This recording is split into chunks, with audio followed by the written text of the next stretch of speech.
Hey, what's up, comrades? Hope you're all doing well. We're gonna go ahead and like, subscribe, share, comment, whatever. If we're gonna take a little dalliance to like a side story. There's a couple what ifs issues that deal with the X-Men situation here with the second Genesis. The first one is what if number 9. I think it's volume 2, number 9. But the what if is what if the X-Men died on their first mission, and what X-Men? So we get a little rundown of Moira in Scotland. She gets a telegram from Beast asking him to come with her, and Rain Sinclair, who is Wolfsbane, is being abused by her uncle, who's a priest.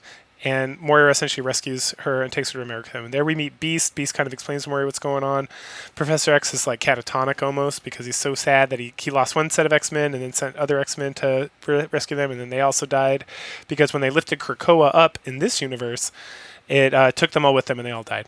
So he's sad upon us about that. So Beast is trying to help and Moira's trying to help. And then we get the call from Count Nefarious and Beast is like, I got to do something. So he plugs into Cerebro and he contacts Scarlet Witch, Quicksilver. He contacts Namorita, right? Who's Namor's niece, I'm pretty sure. Who's a mutant, just like Namor is. We also contact Theresa Rourke, who is Banshee's... it's like Banshee's daughter, I think.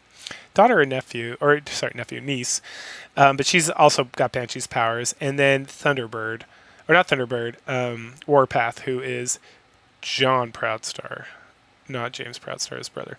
And so they all agree that they're going to work together. And then Beast is like, we got to go stop Nefarious right now. So he like super overcharges the Cerebro. And then all Beast, Scarlet Witch, Quicksilver, Namorita, Warpath, the new Banshee, and Rain all show up right there at the center. And so then they use their powers again and they start fighting and they all start trying to work together to battle the Animen. And they start to get overwhelmed mostly because of like the Firefly ladies' hypnotism powers. But luckily for the world, they were able to do the same thing the X-Men did before, which is they messed up the machinery enough where it was not going to explode.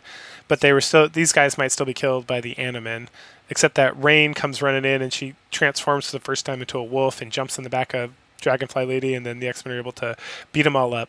Nefarious, again, grabs a Harrier jet, I think, and takes off. But instead of the Proudstar guy, instead of Thunderbird hopping up and dying, the just Banshee goes, like the Theresa. And she goes up and she's able to destroy the Harrier without too much damage. She does get knocked back and is about to fall to her death when John rescues her. And then the rest of the like mutants show up and they're like congratulate each other and say thank you. And Quicksilver and Scarlet Witch reject joining the X-Men, but they say they'll be there if they ever need extra help. But the rest of them are like, yeah, I'll join. Let's do it. So now we have Rain, Beast, Warpath, Banshee, and Namorita as the X-Men in this universe. Good stuff.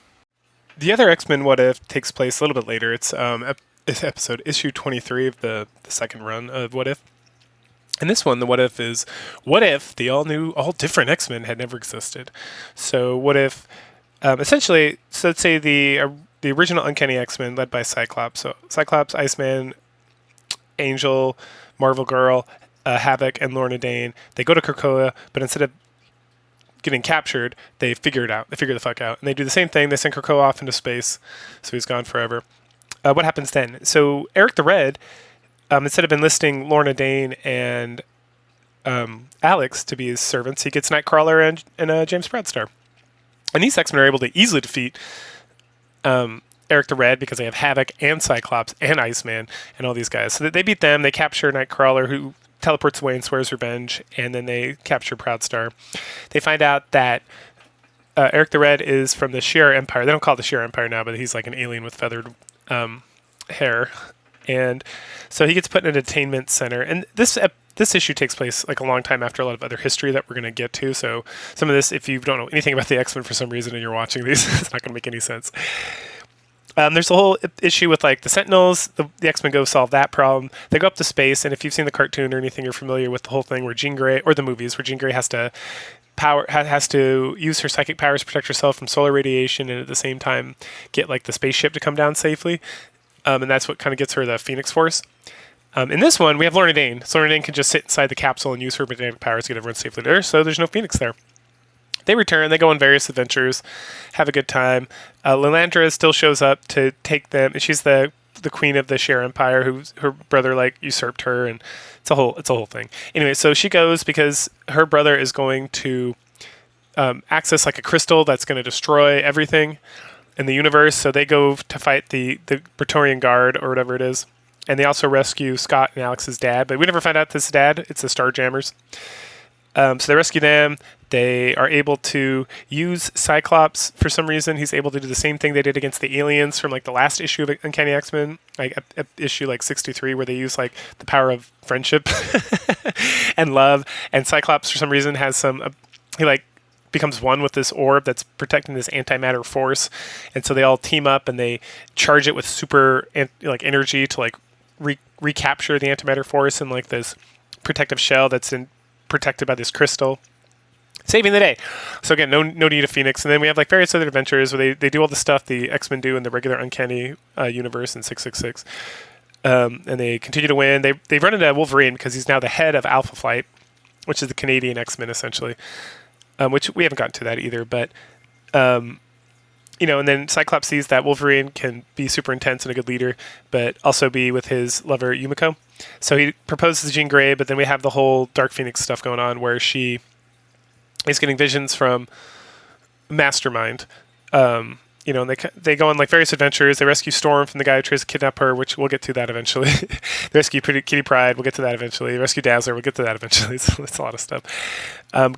This is all stuff that's like the Dark Phoenix stuff leading up to the Dark Phoenix saga, but which is like very far away. But then they go to confront the Hellfire Club. Jean Grey reveals, she doesn't get tricked by Mastermind because her and Cyclops have a good relationship at this point because Dazzler wasn't like a thing and they weren't having like other weird issues from being apart because they were together this whole time, growing and becoming closer and closer. But right before they're about to fight the Hellfire Club, they get summoned up by Lilandria because the Phoenix is now back and it's in the Earth sun and they have to destroy the sun, which is destroy the universe. But that's okay. The Shi'ar is so good, they're going to replicate the Earth somewhere else, move all the humanity over there, and then destroy the sun. And Cyclops says, "Well, give us 24 hours to figure this out." So they go to the library, the literal library of the ship, with the counselor, Lilandria's counselor, and and Beast and Cyclops and Xavier, and they figure, hey, instead of blowing up the sun, we can move the Phoenix into a human body and then destroy that person, and that'll save everybody, and that will like put the Phoenix back to sleep for like a millennium, or destroy it completely. And then, but who will do that? Cyclops volunteers. But right before Cyclops is about to go, he gets knocked out by Nightcrawler. So remember, Nightcrawler swore revenge, but he's been following the X-Men, seeing what they've been doing, and sad that he swore revenge and that he was tricked by Eric the Red. But he's willing to sacrifice himself because he has nobody. It's really sad, actually. And Cyclops has the X-Men, and he needs the X-Men, and the X-Men need him. So he's willing to sacrifice his life because he's not been able to do anything else, and as like an apology. So he does. He gets possessed by the Phoenix Force and then destroyed, and everyone's really sad eponymous about it. And then the X-Men continue forward. And that's the end of the little break, What If? And we're going to roll into, let me see if I can see what's next here. That rolls us into the Phoenix Rising arc. And so go ahead and like, comment, subscribe, all that good stuff. And What Ifs are always fun and dumb. I like dwell on too much, but it's like an interesting brainstorming session, I guess you could say. But y'all have a good one, and I'll catch you later.